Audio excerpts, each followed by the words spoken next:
Gentlemen, we can save Europe from total destruction.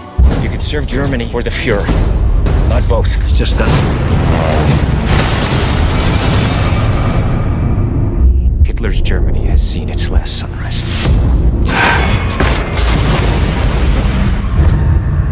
Valkyrie.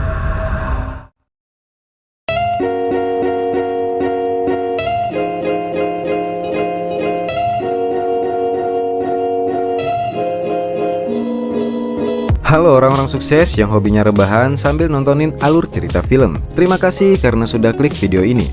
Kali ini Underline Movie akan menceritakan sebuah film perang-perangan yang berjudul Valkyrie. Film ini diangkat dari sebuah kisah nyata pada Perang Dunia Kedua tentang usaha pembunuhan terhadap Adolf Hitler yang merupakan petinggi dari Nazi. Tokoh utama di film ini diperankan oleh aktor ternama yang sedikit ada kemiripan dengan saya, yaitu Tom Cruise. Tidak mau banyak spoiler di awal, siapkan saja kopi dan ketengannya, langsung saja kita masuk ke alur cerita filmnya.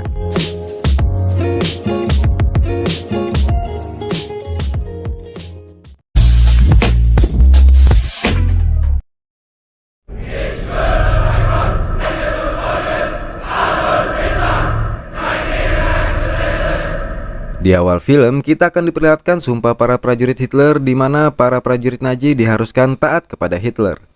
Di kamp Nazi yang terletak di Afrika Utara, Kolonel Klaus von Stauffenberg terlihat sedang menulis di buku catatannya yang berisikan pandangannya terhadap Hitler. Stauffen berpendapat tidak akan ada perdamaian dan kemakmuran dari perang yang tidak berujung ini. Menurutnya, Hitler malah semakin membuat banyak pertumpahan darah dan kehancuran di mana-mana. Bukan hanya Stauffen, banyak perwira lainnya yang sudah tidak sepaham dengan kekejaman pemerintahan Hitler, seperti pembunuhan warga sipil dan pembantaian massal orang-orang Yahudi. Menurut Stauffen, Hitler bukan hanya musuh utama seluruh dunia, tetapi Hitler juga musuh utama Jerman.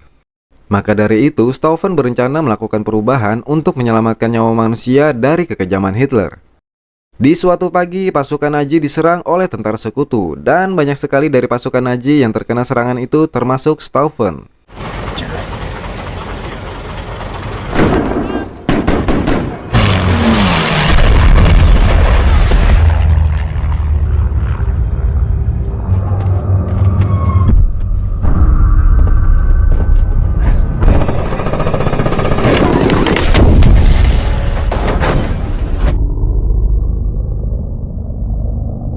13 Maret 1943 di front timur Rusia, Hitler datang ke markas Nazi untuk mengadakan pertemuan. Di sana, Jenderal Treskow mencoba membunuh Hitler dengan bom waktu rakitan yang disematkan di dalam box botol minuman. Jenderal Treskow menitipkan box itu kepada Kolonel Brandt yang saat itu juga ikut naik pesawat bersama Hitler.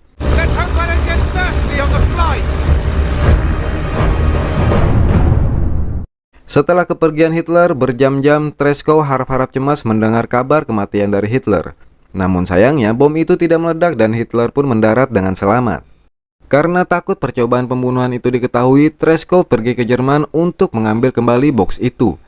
Di sana, Treskow juga memiliki komplotan pemberontak Hitler yaitu Jenderal Olbricht. Treskow berhasil mendapatkan box itu kembali dari Kolonel Brandt, dan untungnya Kolonel Brandt saat itu tidak curiga dengan isi box tersebut. Di rumah sakit Jerman, istri Stauffen bernama Nina menjenguk suaminya yang ternyata masih selamat dari serangan sebelumnya. Namun karena serangan itu, Stauffen harus kehilangan tangan kanan, jari-jari tangan kirinya, dan mata kirinya.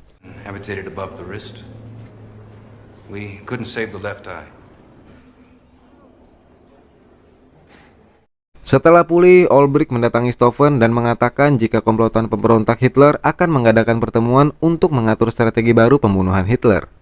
Perdebatan pun terjadi di pertemuan itu. Beberapa dari mereka ingin menyerang Hitler secara langsung dan ada juga beberapa yang ingin membiarkan Hitler mati di tangan musuh. Di situ Stauffen bertanya kepada mereka semua, lalu apa yang akan mereka lakukan ketika Hitler sudah tewas? Karena menurut Stauffen, perang akan tetap berlangsung meskipun Hitler sudah mati. Setibanya di rumah, Stauffen disambut oleh keempat anaknya. Istrinya terlihat sangat mencintai Stauffen dengan tulus meskipun kondisi fisik Stauffen sudah tidak normal lagi. Karena istrinya berpikir yang terpenting Rudolf Stauffen masih bisa berfungsi dengan baik. Tak lama kemudian rumahnya digetarkan oleh efek dari serangan tentara sekutu pada waktu itu. Dari situ terlihat betapa takutnya Stauffen kehilangan istri dan anak-anaknya. Keesokan harinya, Stauffen mengadakan pertemuan dengan para pemberontak Hitler. Di sana, Stauffen mengatakan ide briliannya kepada mereka, yaitu menggunakan Operasi Valkyrie untuk mengkudeta Hitler. Operasi Valkyrie adalah rencana darurat dari Hitler untuk menggerakkan semua pasukan cadangan jika terjadi keadaan darurat nasional. Tujuannya adalah untuk melindungi pemerintahan Hitler meskipun Hitler sudah terbunuh. Lalu, apa hubungannya dengan kudeta? Jadi si Stauffen ini mempunyai ide untuk membunuh Hitler terlebih dahulu. Setelah itu mereka akan memfitnah Schutzstaffel, yaitu organisasi militer terbesar milik Jerman, bahwa Schutzstaffel lah pihak yang telah berusaha membunuh Hitler. Ketika fitnah itu berhasil, maka saat itulah Operasi Valkyrie bisa dijalankan. Karena yang akan mengkudeta ini adalah organisasi militer terbesar Jerman, maka komplotan pemberontak yang akan mempunyai kesempatan untuk mengambil alih pemerintahan dengan alasan untuk mencegah Schutzstaffel mengambil alih pemerintahan. Tetapi untuk melaksanakannya, Operasi Valkyrie itu harus atas persetujuan komandan para pasukan, yaitu Jenderal Fromm.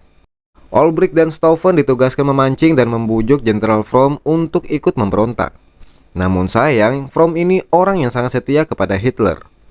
Beruntung dalam aksi membujuk Fromm, Olbricht dan Stauffen tidak ditindaklanjuti oleh Fromm saat itu, meskipun Fromm sebenarnya menyadari adanya ajakan pengkhianatan. Misi mengajak Fromm ikut memberontak pun gagal. Stauffen berencana menguasai Berlin karena jika Berlin sudah dikuasai, maka artinya seluruh Jerman secara otomatis juga akan dikuasai. Setelah itu mereka akan mengepung kantor pemerintahan dan menghentikan pergerakan Schutzstaffel beserta Gestapo, yaitu kepolisian rahasia elit milik Nazi. Perubahan isi perintah Valkyrie dan surat pemberitahuan bahwa Hitler sudah tewas juga sudah dipersiapkan oleh mereka. Olbricht yang memiliki wewenang terhadap para pasukan mempromosikan Stauffen menjadi kepala bagian pasukan agar Stauffen bisa memiliki akses langsung ke Hitler dan juga mengetahui pergerakan Hitler. Setelah itu, Stauffen diperkenalkan dengan ajudan barunya yang bernama Haftern, dan tanpa basa-basi Stauffen mengatakan kepada Haftern bahwa tujuannya adalah berkhianat dan akan mengkudeta Hitler. Haftern pun bersedia mengikuti Stauffen. 7 Juni 1944, Stauffen dan Haftern pergi mengunjungi kediaman pribadi Hitler di Berghof. Di sana Stauffen bertemu dengan Hitler dan banyak para petinggi lainnya. Tujuan Stauffen ke sana adalah untuk menyerahkan salinan Valkyrie yang sudah dirubahnya. Beberapa perubahan isinya adalah mengamankan pemerintahan yang awalnya 6 jam menjadi 3 jam dan unit terkuat akan difokuskan ke Berlin. Semua itu dilakukan Stauffen agar para pemberontak bisa lebih cepat mengambil alih kekuasaan Hitler. Beruntung, Hitler pun percaya sepenuhnya kepada Stauffen dan menandatangani salinan Valkyrie tersebut. Setelah itu di tempat lain, mereka kembali menyusun strategi pembunuhan Hitler. Stauffen diberi petunjuk cara memasang pemicu bom. Mereka berencana akan menaruh bom tersebut di Walslir, bunker tempat Hitler berlindung.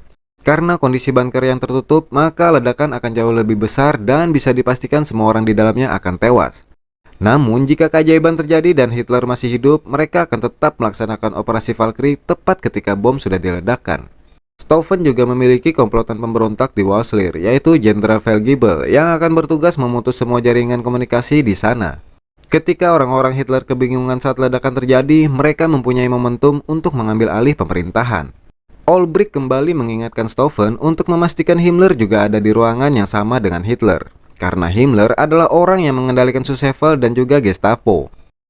Malam harinya, Stauffen mengatakan semua rencana pemberontakannya kepada istrinya dan berkata jika dia gagal, maka istrinya dan anak-anaknya pasti akan diincar oleh orang-orang Hitler. Namun istrinya tidak mempermasalahkannya, be aja katanya. 15 Juli 1994, komplotan pemberontak siap menjalankan percobaan pembunuhan Hitler. Pada hari itu, Hitler akan mengadakan pertemuan militer.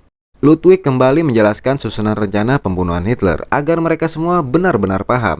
Mulai dari pembunuhan Hitler sampai pengambilan alih kekuasaan dengan tujuan akhir yaitu melakukan gencatan senjata agar daratan Eropa bisa selamat dari kehancuran Perang Dunia Kedua dan nyawa manusia bisa terselamatkan.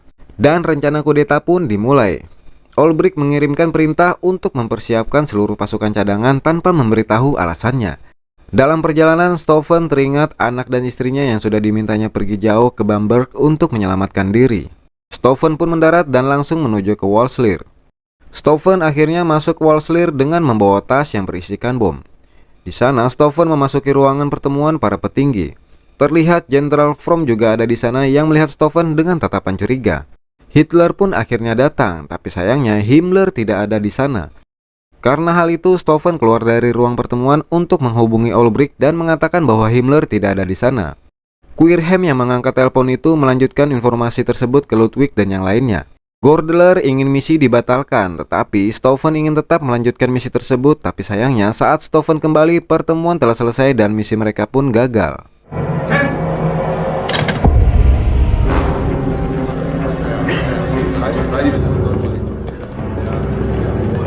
Whatever it was, Colonel. Jenderal Fromm akhirnya menyadari jika ini adalah rencana pengkhianatan, dan Jenderal Fromm berkata akan menangkap mereka berdua jika pasukan cadangan kembali digerakkan tanpa sepengetahuannya. Damn near cost me my commission. I so much as sense you trying to move the reserve. I will personally have you both arrested. Heil Hitler. Heil Hitler. I'll hear you say it, Colonel. Heil Hitler! Malam harinya, komplotan pemberontak kembali berdiskusi. Di sana, Gordeler mengatakan percuma jika Hitler mati jika Himmler tidak ikut mati, karena Himmler pasti akan mengambil alih pemerintahan dan peran Hitler. Dari petinggi-petinggi para pemberontak, hanya Gordeler lah yang selalu berbeda pendapat, dan hal itu membuat pergerakan mereka menjadi sedikit terhambat. Tak lama kemudian, Gordeler mendapat surat dari Himmler bahwa dia akan ditangkap oleh kepolisian karena diduga telah berkhianat. Mereka pun meminta Gordeler untuk segera pergi sejauh-jauhnya agar tidak tertangkap. Kini sudah tidak ada lagi orang yang berbeda pendapat, dan mereka semua mempercayakan seluruh strategi pemberontakan Hitler kepada Stauffen. 20 Juli 1944, Stauffen kembali akan menghadiri pertemuan. Mereka pun mempersiapkan bom waktunya di dalam tas yang akan dibawa oleh Stauffen. Saat pemeriksaan identitas, salah satu orang kepercayaan Hitler membantu Stauffen untuk membawakan tasnya, yang mana hal itu membuat Stauffen deg-degan sama seperti kalian.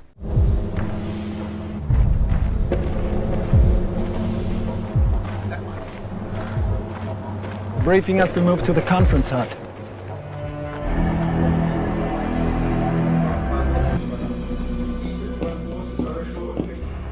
Not only have they been advanced the east, but they're coming down on the northern and... As rate, the situation in the East Prussian sector is units and reserves are severely depleted. Ternyata ruang pertemuan bukan di Walslir, melainkan di ruang konferensi, di mana ruangan itu terdapat banyak jendela, yang artinya ledakan bom tidak akan sekuat di dalam Walslir. Melihat keadaan itu, Stauffen pun mengambil posisi yang sangat dekat dengan Hitler dengan membawa tasnya. Tak lama kemudian, Feldgiebel berpura-pura menelpon Stauffen agar Stauffen mempunyai alasan untuk keluar dari ruangan tersebut. Pertemuan itu membahas negara-negara sekutu yang mulai mendesak Jerman dan membuat Hitler emosi, yang membuatnya memukul meja dan membuat tas Stauffen terjatuh. Nah, orang di sebelah Stauffen tadi mendirikan tas itu dan memindahkannya ke kolong mejanya, yang artinya posisi tas jadi sedikit lebih jauh dari tempat berdiri Hitler. Dan tiba-tiba...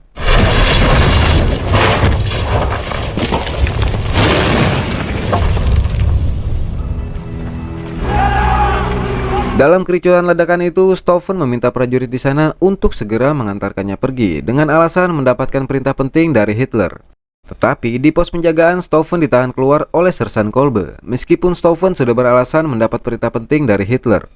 Stauffen pun akhirnya berpura-pura menelpon pemimpin militer dan mengatakan bahwa Sersan Kolbe menahannya untuk keluar, padahal sebenarnya Stauffen tidak menelpon siapa-siapa. Karena kena mental, Sersan Kolbe pun akhirnya terpaksa membuka gerbang dan mengizinkan Stauffen untuk pergi. Di perjalanan, Haften membuang bom yang tersisa agar tidak ada barang bukti, tapi hal itu justru dilihat oleh prajurit yang mengantar mereka pergi dan membuat prajurit itu curiga kepada mereka. Saat kepanikan terjadi, Feldgiebel langsung memutus semua sambungan komunikasi, tapi Olbricht belum berani menjalankan operasi Valkyrie sebelum dia benar-benar mendapatkan informasi bahwa Hitler telah mati. Quirhem yang merasa terlalu lama menunggu keputusan Olbricht menuliskan perintah untuk mengumpulkan pasukan cadangan terlebih dahulu. 3 jam kemudian, Stauffen yang sudah sampai di lapangan terbang langsung menghubungi Olbricht. Stauffen benar-benar marah kepada Olbricht karena dia tidak segera menjalankan operasi Valkyrie dengan alasan belum mendapatkan kabar kematian Hitler.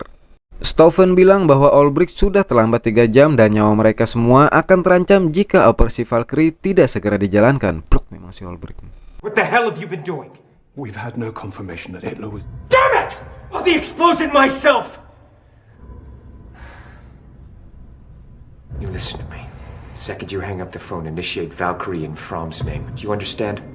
Yes. Stauffen memberi perintah ke Olbricht menemui Jenderal Fromm untuk memberikan pilihan bergabung bersama para pemberontak atau ditangkap. Perintah operasi Valkyrie akhirnya ditandatangani oleh Olbricht atas nama Jenderal Fromm. Setelah itu, Olbricht menghubungi pusat komunikasi untuk menyampaikan bahwa Hitler telah tewas dengan memfitnah Sulzweiler dalang dibalik kematian Hitler dan mereka akan mengambil alih pemerintahan. Maka dari itu, operasi Valkyrie harus dijalankan. Jenderal Fromm yang tidak percaya jika Hitler sudah mati menghubungi petinggi yang bernama Keitel. Keitel mengatakan jika Hitler baik-baik saja dan dia ingin bertemu dengan Stauffen karena ternyata Keitel sudah mengetahui dari prajurit yang membantu Stauffen membawakan tas dan mengantarkan Stauffen pergi bahwa Stauffen lah dalang dari ledakan itu.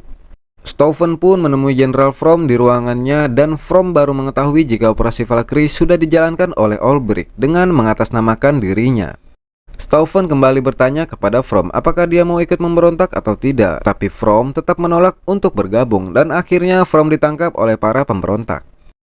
Setelah itu, Stauffen menemui semua komplotan pemberontak yang jumlahnya semakin banyak. Stauffen menginginkan dalam 3 jam ke depan pemerintahan sudah menjadi milik mereka. Distrik-distrik mulai dikuasai oleh para pemberontak dan pasukan cadangan mulai menangkap para petinggi Sulzweiler.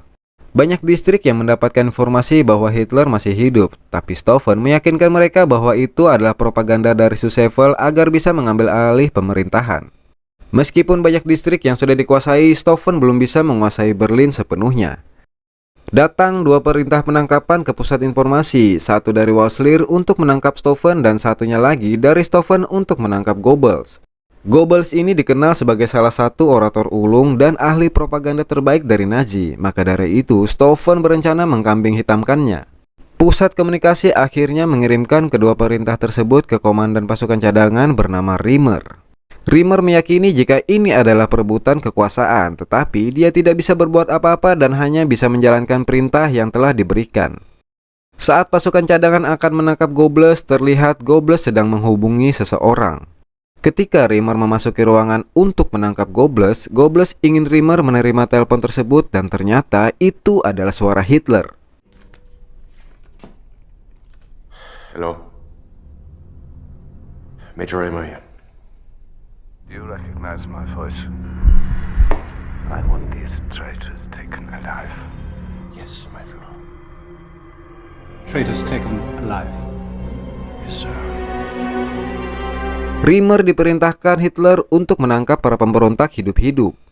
Situasi pun kini menjadi berbalik. Stauffen dan para pemberontak lainnya benar-benar dalam keadaan bahaya. Riemer memerintahkan pasukan cadangan untuk berbalik menangkap para pemberontak dan melepaskan para petinggi Sulzweiler. Di pusat komunikasi, para petinggi di sana juga sadar bahwa ini adalah perebutan kekuasaan. Mereka akhirnya memutuskan semua komunikasi dari Stauffen dan hanya menghubungkan komunikasi ke Walslir. Para pemberontak mulai menyadari jika sambungan komunikasi mereka telah diputus. Pasukan cadangan juga sudah mendapat perintah bahwa operasi Valkyrie resmi dihentikan. Dan terdengar berita yang menyiarkan bahwa telah terjadi percobaan pembunuhan pemimpin tertinggi Nazi yaitu Adolf Hitler. Diberitakan bahwa Hitler masih hidup dan hanya menderita panu, kadas kurap, serta luka bakar. The Führer himself suffered no major injuries. The seriously wounded include General Schmund, resumed his work immediately. Long live our Führer, and has so visibly blessed today. Mengetahui hal itu, para pemberontak pun kehilangan harapan dan mereka yakin sebentar lagi mereka akan dibunuh. Berkali-kali Stauffen mengatakan bahwa dia melihat ledakan tersebut dengan mata kepalanya sendiri. Di dalam hatinya, Stauffen tidak percaya bahwa Hitler masih hidup dari ledakan itu. Stauffen meminta para anggota pemberontak lainnya untuk pergi dari sana menyelamatkan diri. Tak lama kemudian, Riemer beserta pasukan cadangan mengepung markas pemberontak. Para petinggi pemberontak sudah tidak bisa berbuat apa-apa lagi dan akhirnya mereka pun tertangkap. Colonel Stauffenberg, by orders of the Führer, you're under arrest. Fire!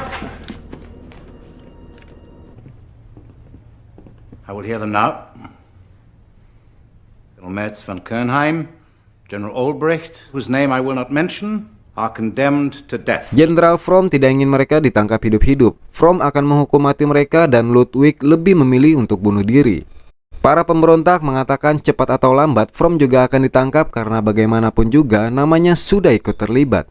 Karena itulah tujuan Fromm menghukum mati mereka agar tidak ada kesaksian dari mereka yang mengatakan jika Fromm juga ikut terlibat karena sudah membiarkan operasi pemberontakan itu berjalan. Terdengar Hitler yang memberikan pengumuman bahwa dirinya baik-baik saja.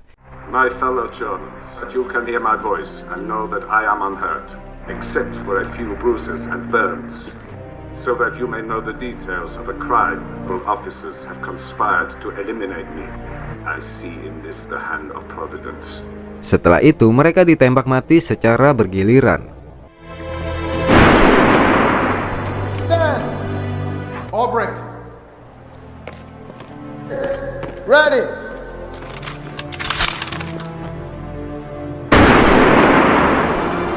Safe! Ketika giliran Stauffen yang akan ditembak, Haften menghalanginya dan memberikan penghormatan terakhirnya dengan melindungi Stauffen. Hey!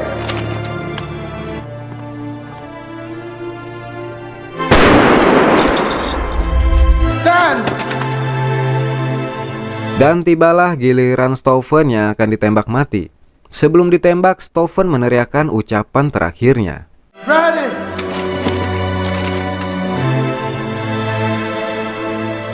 Aim! Long live sacred Germany!